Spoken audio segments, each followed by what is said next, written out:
Romanos 2, de 1 a 11. Eu vou ler, eu peço que os irmãos acompanhem.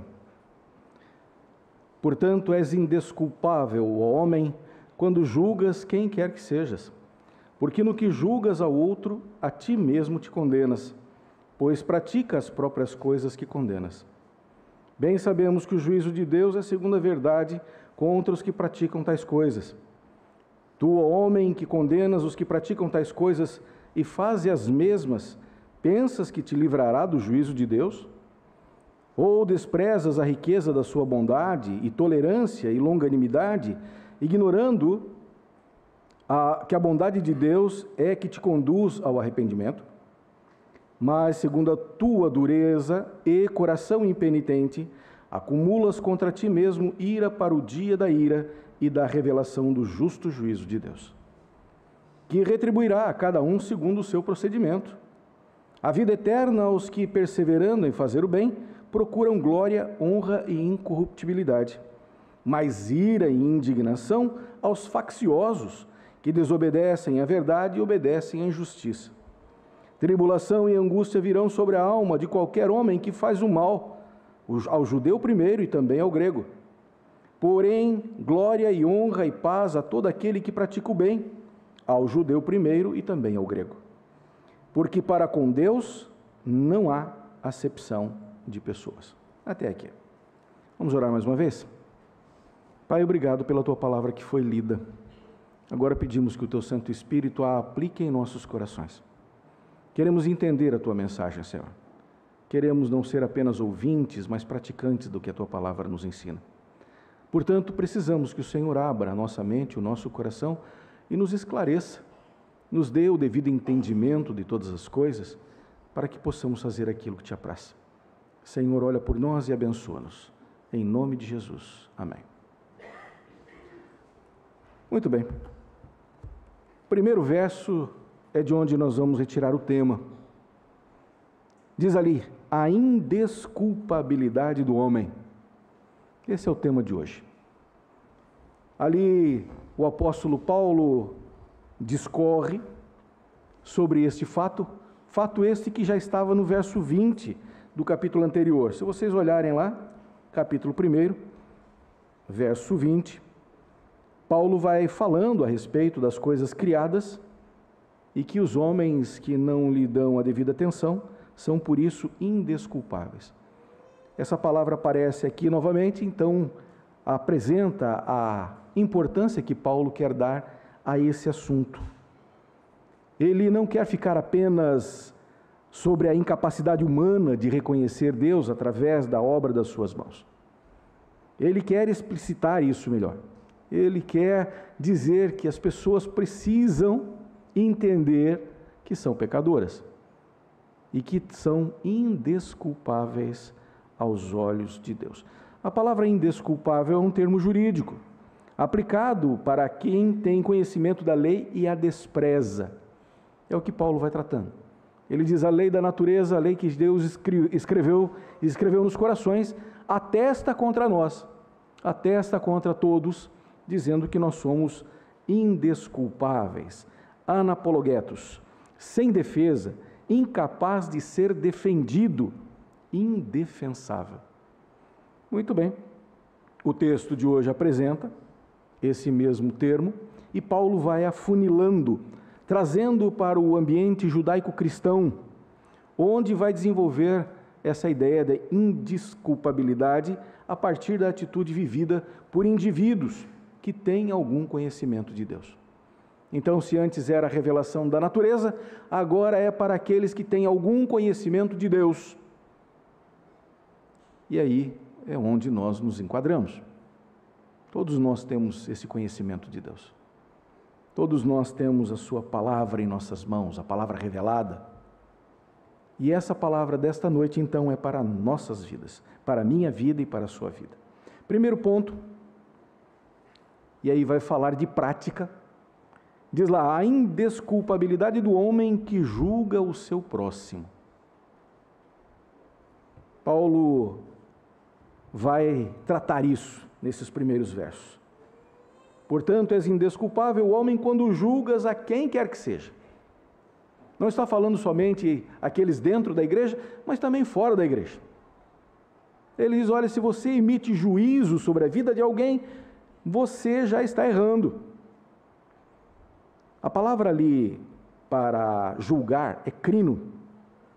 E a conotação positiva aponta para o pronunciamento daquilo que é certo ou errado. E com isso sujeita alguém à censura. E isso nós fazemos constantemente. É uma prática terrível, porque todos nós pronunciamos juízo uns contra os outros, constantemente. Fazemos isso dentro de casa. Nós olhamos para os nossos filhos e julgamos o seu procedimento, julgamos o seu linguajar, julgamos. E às vezes o comparamos com o filho do vizinho. É o que deixa ainda os nossos filhos mais irritados. É fato, nós julgamos os nossos filhos. Nós julgamos os nossos cônjuges. Julgamos suas atitudes, suas palavras. Julgamos, isso é muito comum em relação de casal, onde a mulher, nós oramos, né, pedimos que Deus nos dê a mulher certa, então não podemos ficar tristes quando elas estão sempre certas. Foi nós que pedimos, oramos. E elas chegam e falam e dizem, olha, mas não faça assim, já falei, e vai emitindo juízo, e juízo.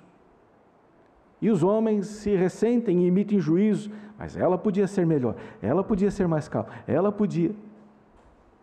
Nós emitimos juízo contra os nossos irmãos, contra os nossos chefes, contra os nossos pares. Nós estamos o tempo todo emitindo juízo, julgando o nosso próximo, se as suas atitudes são corretas ou incorretas, boas ou ruins, suportáveis ou insuportáveis, e assim por diante. Paulo vai mostrar a incoerência de julgar a vida alheia.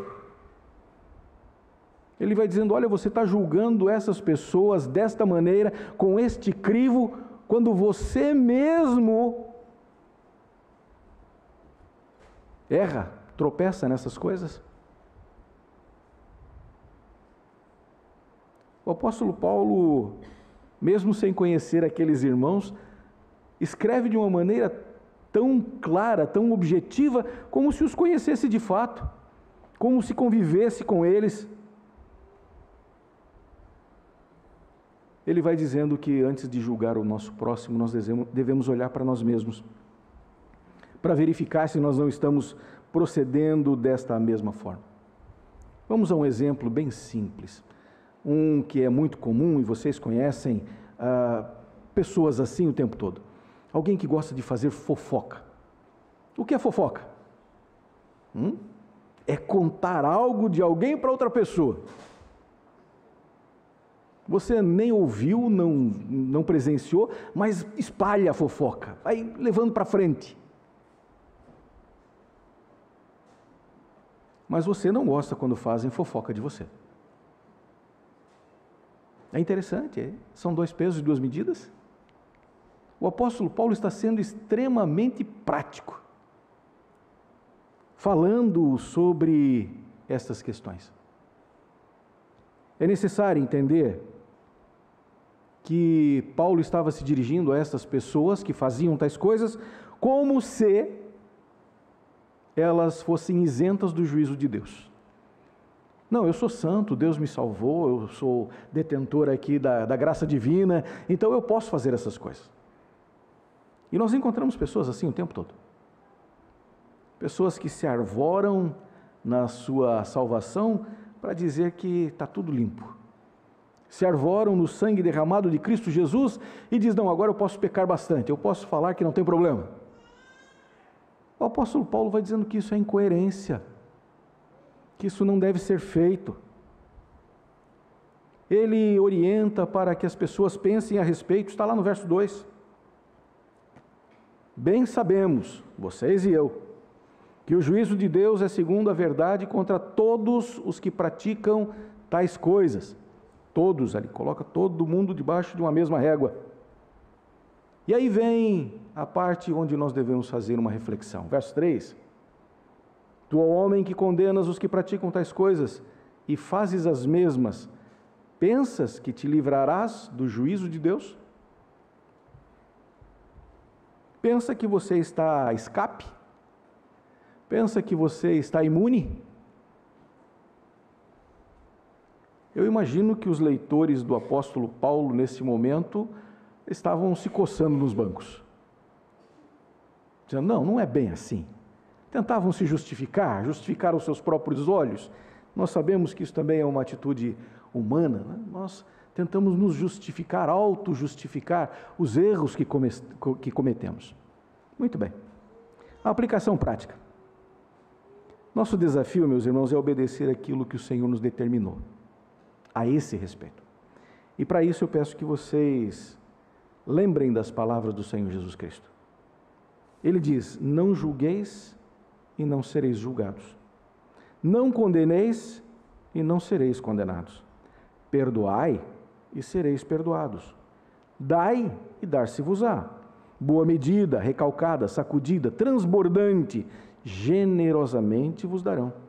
Porque com a medida com que tiverdes medido, vos medirão também. Então esse é o nosso primeiro ponto. A indesculpabilidade do homem que julga ao seu próximo. Então, meus irmãos, vamos parar de julgar, vamos ter misericórdia dos nossos irmãos, das pessoas que estão ao nosso redor, e vamos fazer aquilo que o Senhor nos ensinou. Segundo ponto, é um pouco mais enfático, e vai dizer daqueles que praticam essas coisas, mas não se arrependem. A indesculpabilidade do homem que não se arrepende. Arrependimento. Segundo o dicionário online, arrependimento é o pesar ou lamentação pelo mal cometido, é compunção, contrição, é a negação ou a desistência de algo feito ou pensado em tempos passados. Então, arrependimento é isso. É quando você se depara com o que você fez e reconhece que errou. E, obviamente, vai tomar uma atitude dali para frente. E vai dizer, não vou fazer mais isto. Arrependimento. Muito bem. Mais uma vez, vamos entender que Paulo se refere às pessoas que têm um relacionamento com Deus. E pessoas que imaginam que já haviam se arrependido de todos os seus erros e que agora não tinham mais do que se arrepender. Como se não errassem mais em tempo algum. Isso é muito comum. Muitas vezes nós vamos pedir o perdão dos nossos pecados e fazemos já de forma genérica, né? Obrigado, Senhor, pelo perdão dos pecados. Mas não os confessamos.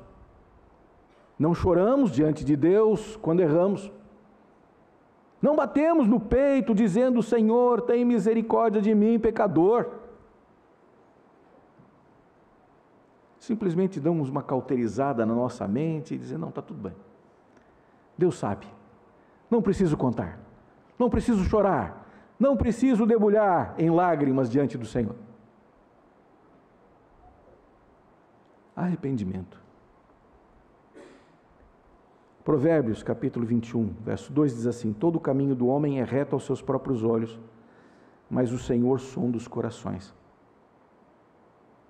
Lembre-se disso. Deus está olhando para você. Olhando para o seu coração. Vendo o que você faz e esperando que você se converta. Temos dito isso constantemente, porque é muito comum nós imaginarmos que a palavra conversão é para os incrédulos. Os incrédulos é que têm que se converter. Eles é que têm que realmente mudar de vida. Mas, meus irmãos, a palavra conversão está desde o Antigo Testamento ao Novo Testamento. E nós sabemos que esta palavra não é para incrédulos. Esta palavra é dirigida aos filhos de Deus. A nós. Quando o Senhor fala de conversão, de arrependimento, de metanoia, fala disso. De como nós devemos nos voltar ao Senhor e buscar ao Senhor. Porque, no final das contas, quando cometemos qualquer pecado, em primeiro lugar nós ofendemos a Deus. E qualquer um que tenha um mínimo de conhecimento, de intimidade com Deus, entende isso. Lembram a parábola do filho pródigo, que Jesus contou? Lembram quando ele volta para o seu pai? Ele vem ensaiando um discurso no caminho, lembram? Qual era o discurso? Ele ia dizer, eu vou chegar para o meu pai e vou dizer, pai, pequei contra os céus e contra ti. Não sou digno de ser chamado teu filho. Ali está claro que o primeiro a ser ofendido é Deus, porque Ele não nos chamou para pecar, Ele não nos chamou para errar, Ele nos chamou para acertar o alvo. Ele nos chamou para que nós fôssemos santos como Ele é santo. E cada vez que nós erramos, devemos sim reconhecer o nosso erro e buscar sim esse arrependimento. E dizer, Senhor, perdão, porque eu te entristeci, porque eu não ouvi a tua palavra, porque eu desprezei o ensino. É isso que o apóstolo Paulo vai falando. Veja o verso 4. Ele vai apresentar dois motivos.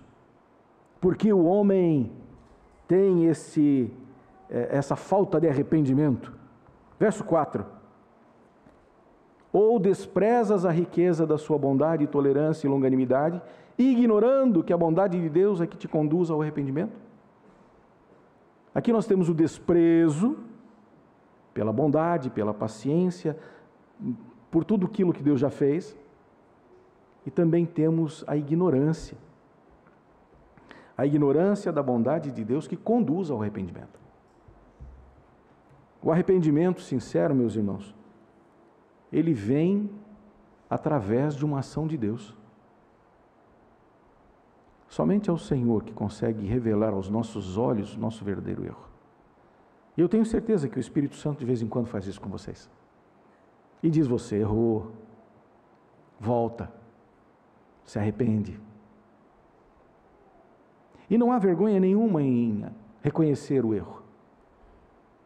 Vergonha há quando nós ignoramos. Quando nós dizemos, não tem importância, isso passa, o Senhor já me perdoou tudo. Quando nós deixamos de ter esse relacionamento de sinceridade com Deus,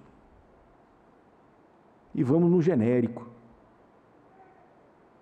O apóstolo Paulo diz, olha, esses são os dois motivos, o desprezo e a ignorância. Se você ouvir a voz de Deus, do Espírito Santo, dizendo para você que você errou, nesse momento, em algum momento, antes talvez de entrar no culto aqui, você fez algo que não devia, e o Espírito Santo está te incomodando agora, confesse. Confesse e diga, Senhor, me perdoe, Senhor. E para a pessoa que você também ofendeu, vai lá e diz, por favor, me perdoe. Tenha a capacidade de dizer, tanto para Deus quanto para outra pessoa, não vou fazer mais isso. E não faça. Porque esse é o sinal do verdadeiro arrependimento. Arrependimento não é uma coisa apenas de palavra, mas de atitude. De mudança de atitude. E quando nós não fazemos isso, apenas revela um outro fato, que está ali no verso de número 5. Olhem lá. Mas segundo a tua dureza e coração impenitente,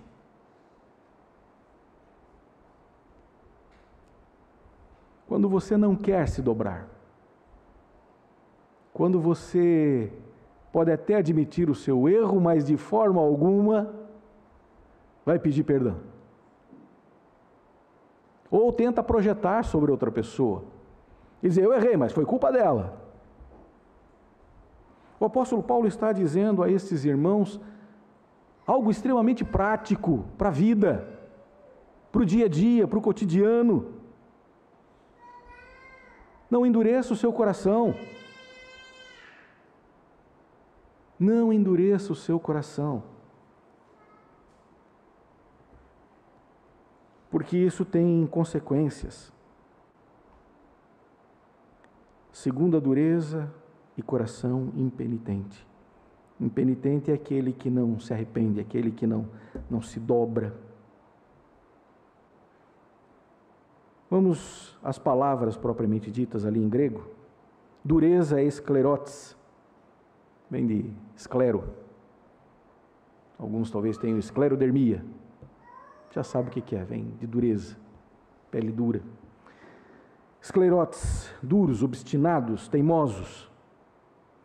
E a metanoetos, que não admite mudança de mente, que não reconhece o seu erro. Não tem coisa pior do que um crente que se diz crente, que tem o coração endurecido. Que não pode reconhecer os seus erros, que não admite os seus erros. O apóstolo Paulo está escrevendo àqueles irmãos para alertá-los, para que eles não incorram nesses erros, para que eles não pratiquem essas coisas, para que eles sejam santos. A aplicação prática, meus irmãos. Não existe desculpa possível para aqueles que dizem conhecer a Deus e agem contrário àquilo que Ele ordena. Todos gostam de achar que Jesus é amigo. E dizem, não, Jesus é meu melhor amigo. Isso está nos seus lábios. Mas sabem qual é a definição de amigo que Jesus dá a eles, aos crentes, aos seus servos? Está lá, em João 15,14. Vós sois meus amigos, se fazeis o que eu vos mando. Não dá para ser amigo de Deus e não fazer o que Ele manda.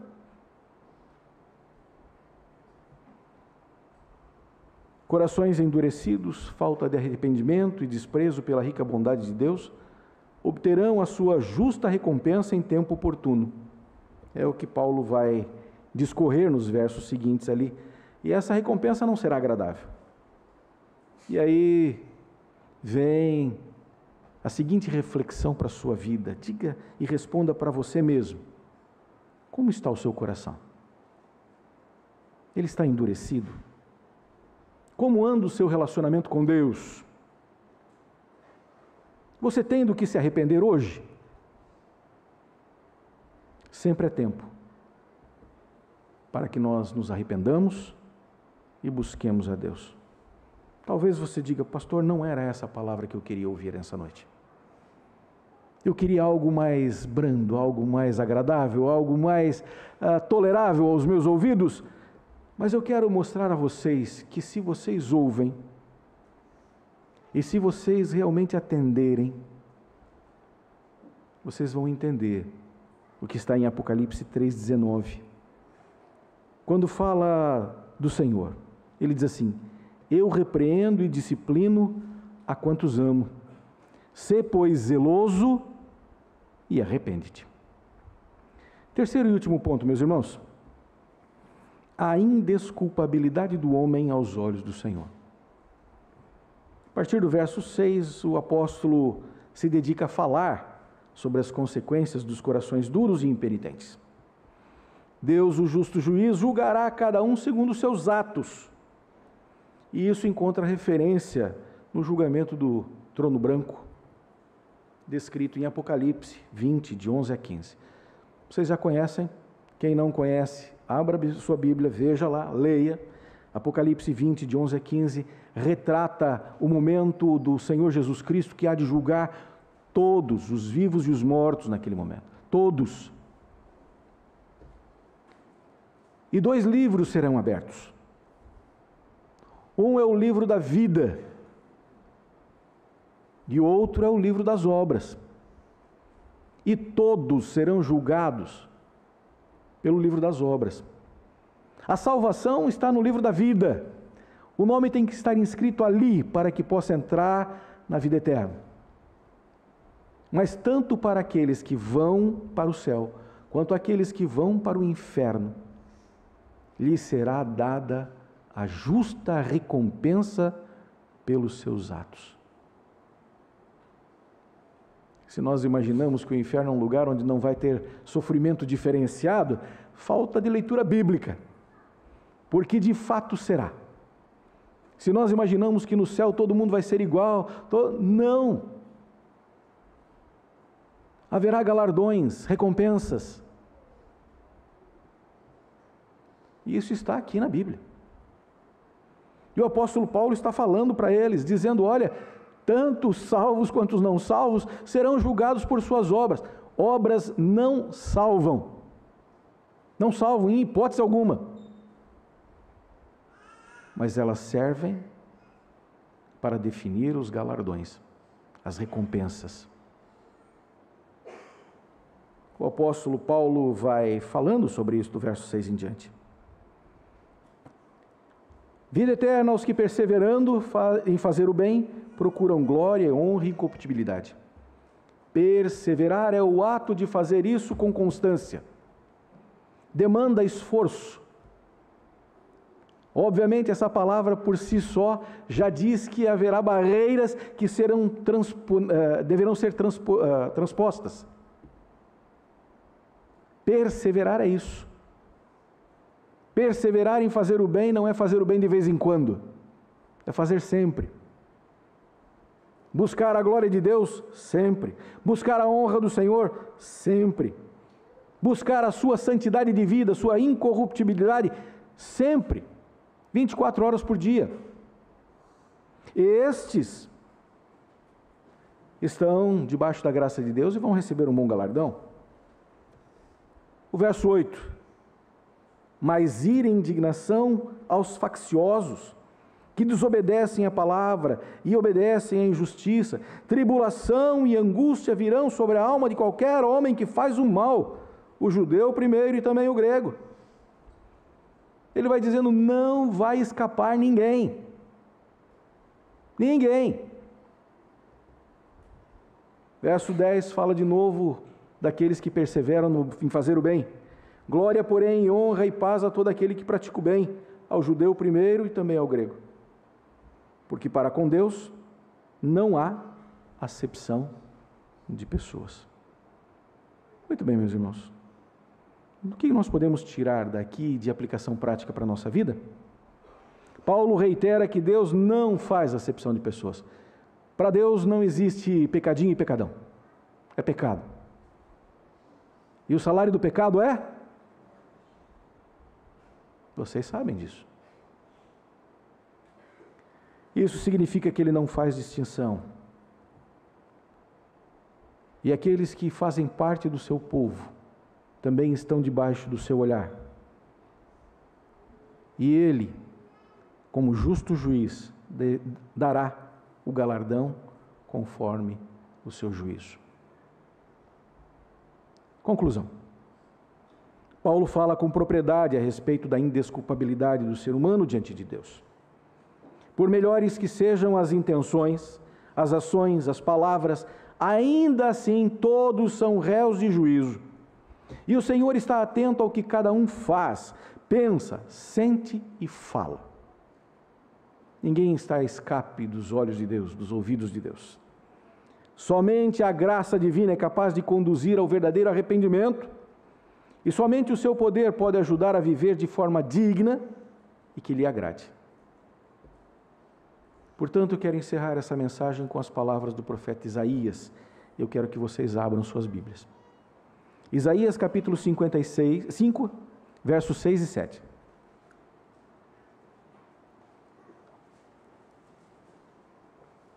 Isaías 55, 6 e 7.